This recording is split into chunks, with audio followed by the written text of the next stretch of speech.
जय श्री राम। अभी मुझे कुछ दिन पहले एक सभा में जाने का मौका मिला, तो वहाँ पर बेसिकली चुनावी सभा थी। अब इलेक्शंस आप लोगों को पता है, यूपी में भी मेयर के और पार्षदों के, नगर पंचायतों के चुनाव चल रहे थे। तो वहाँ पर हमें भी जाने का मौका मिला।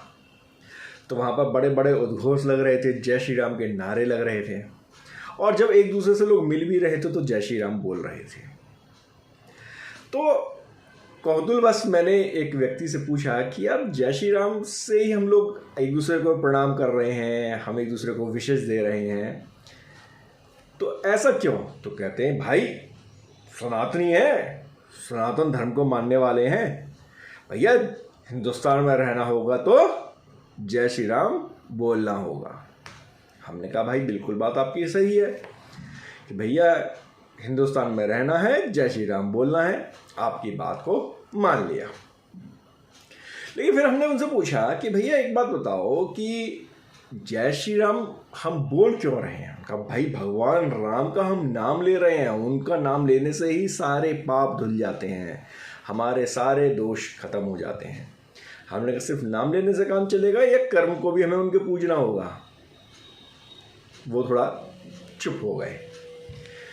फिर हमारा एक क्वेश्चन और था, ऐसा नहीं कि मैं नास्तिक हूँ, मैं भी जय श्री राम बोलता हूँ, लोगों से मिलता हूँ, जय श्री राम ही बोल करके बात करता हूँ, लेकिन मैं आपको एक दूसरे एंगल से सोचने के लिए आज इस वीडियो में पूछना चाहूँगा। मैं आप ज़रा सोच के देखिए और मुझे बताइएगा भी।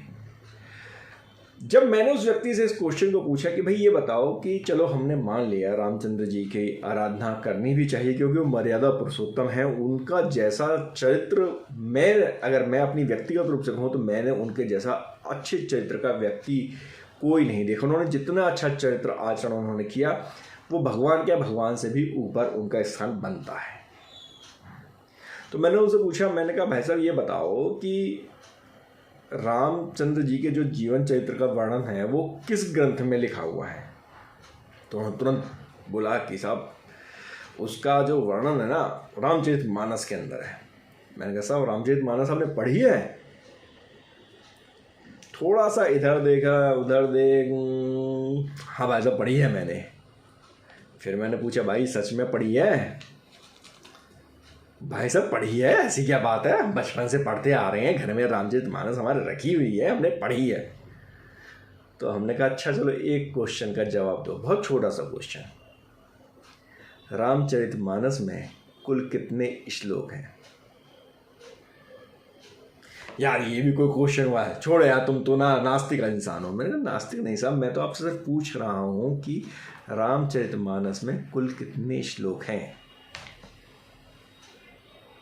तो उन भाई साहब का जवाब नहीं मिल पाया हमसे, हमको उनका कोई भी प्रॉपर एक रिप्लाई नहीं मिल पाया।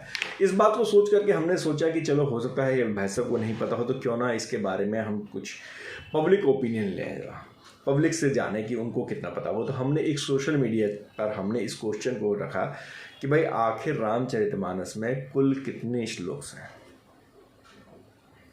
और आप ये जान करके, अब मैं नहीं जानता आप उसे खुशी मनाएंगे या आप आश्चर्यचकित होंगे, सिर्फ 8% लोगों ने इस सवाल का सही जवाब दिया। आप भी वीडियो देख रहे हो, क्या आपको भी पता है कि रामचरितमानस में कुल कितने श्लोक हैं? हम लोगों के यहाँ पर घर पर रामचरितमानस है। मेरी माता जी भी शुरू से रामचरितमानस पढ़ती रही हैं। हमने बचपन से देखा कि वो सुबह डेली 1 घंटे रामचरितमानस का पाठ करती थी। हम तो बचपन में सिर्फ सुनते थे और खेलते थे, हमने नहीं पढ़ी। लेकिन शायद वही संस्कार है कि आज हम रामचरितमानस को पढ़ते हैं और समझने की कोशिश कर रहे हैं।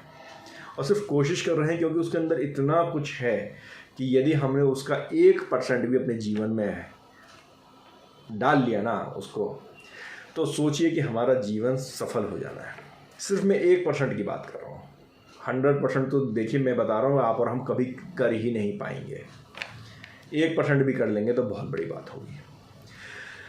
तो जब मैंने इसे सोशल मीडिया पे डाला और मैंने आपको बताया कि सिर्फ 8% लोगों ने ये इस क्वेश्चन का सही जवाब दिया, और हो सकता है कि उस 8% में कुछ तुक्के भी हों, मैं इस पर नहीं आता, लेकिन फिर भी चलो मैं 8% मानता हूँ।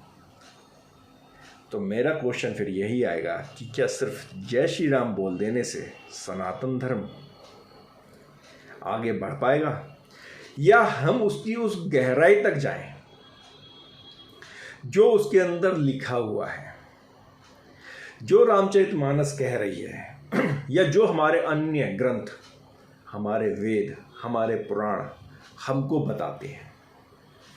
हमने सिर्फ टीवी पर रामायण देख ली और अपने आप को भक्त मान लिया, या किसी नेता की रैली में जाकर के वहाँ पर हमने जय श्री राम के नारे लगा दिए या जय बजरंगबली बोल दिया और हम सबसे बड़े भक्त हो गए। या सुबह हमने सिर्फ रामचरितमानस का, कई बार मैं अखंड पाठ को भी देखता हूँ, अब तो बहुत कम होने लगा है अखंड पाठ, क्योंकि लोगों के पास समय नहीं है। बचपन में तो अक्सर देर होता था 24 घंटे का अखंड पाठ, तो अखंड पाठ होता था इतनी तीव्रता के साथ में। वो जो अखंड पाठ करने वाले व्यक्ति होते थे, जो पंडित होते थे या जो परिवार के सदस्य होते थे, इतनी तीव्रता के साथ उसे पढ़ते थे कि हम तो कई बार ढूंढते थे कि कहाँ पर लिखा हुआ है, वो किस लाइन पर पहुँच गया। जब तक हम कुछ 2-4 पलकें छिपकाते थे, वो 2-4 दोहे वो आगे पहुँच जाते थे, वो कुछ चौपाइयाँ हमारे हाथ से मिस हो जाती थी।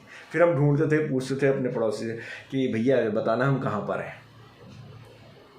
तो सोचिए कि हम जब इतनी तीव्रता के साथ पढ़ रहे हैं तो सिर्फ हम पढ़ रहे हैं, तोते की तरह पढ़ रहे हैं, हम उसको समझ नहीं रहे। तोता भी बोल देता है, तोते से आप बोलवाना शुरू कर दो, जय श्री राम बहुत बोलेगा, आप तोता पालिए, तोता बोलेगा। तो हम तो शायद तोते से ज़्यादा समझदार हैं। मैं आपसे ऐसी ही गुजारिश करूँगा कि यदि आप जय श्री राम बोलते हैं तो साथ ही उसका अर्थ जरूर समझें, सिर्फ बोले नहीं, अर्थ को समझें, कोशिश करें कि उसे अपने जीवन में लेकर के आएं। और फिर मैं कहूँगा, अगर आपने 1% भी, सिर्फ 1% भी यदि आपने मर्यादा पुरुषोत्तम राम के आचरण का अपने जीवन में अनुसरण कर लिया ना, तो आप इस समय, इस कलयुग के सर्वश्रेष्ठ व्यक्तियों में शामिल हो जाओगे। तो अगली बार जब भी आप रामचरितमानस को या आप हनुमान चालीसा को या आप कोई भी भागवत गीता को या कोई भी अन्य वेद या पुराण को पढ़ें, तो सिर्फ पढ़ें नहीं, उसे समझें भी। जय श्री राम।